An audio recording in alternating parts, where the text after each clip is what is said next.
C'est avec un effectif au complet, après les suspensions de Chebaki et Sommet face à Bocholt, que la Louvière peut entamer la partie. Un début de match durant lequel les deux équipes font jeu égal, Tirlemont parvenant à bien conserver le ballon sans pour autant mettre réellement en danger Delwart, si ce n'est sur une sortie quelque peu aventureuse du portier louviérois.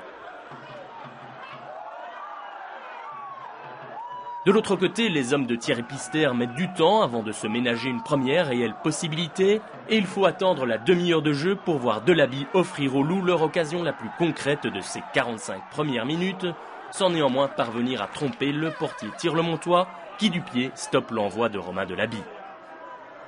La fin de cette première mi-temps verra les deux équipes se neutraliser, ni du côté de la Louvière ni du côté visiteur. Les gardiens ne seront réellement inquiétés et les 22 acteurs rentrent au vestiaire dos à dos.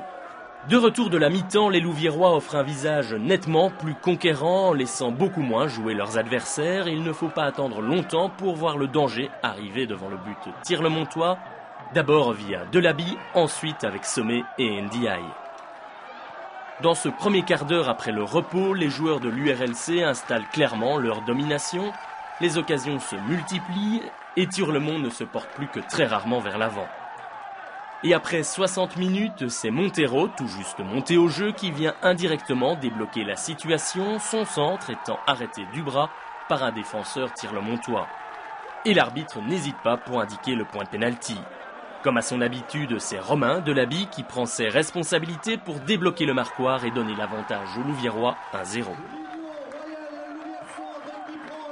Une avance qui aurait pu être doublée, notamment via El Kanchaf qui a eu la balle du 2-0 au bout du pied en se retrouvant seul face au portier de Tirlemont, mais c'est ce dernier qui a remporté le duel.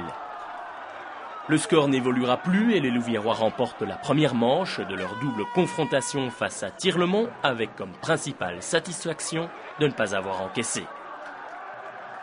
J'ai vu une très bonne organisation, l'engagement était là, mais premier mi-temps on a joué avec beaucoup trop de longs ballons et ça tue les attaquants. C'était vraiment un match de résistance et bon, physiquement on est bon, mais on ne doit pas exagérer quand même. Et deuxième mi-temps, on a joué quand même un peu plus au football, on a poussé un peu plus et bon, c'est comme ça qu'on a créé des occasions. L'essentiel c'était de ne pas encaisser, ça c'était un premier objectif.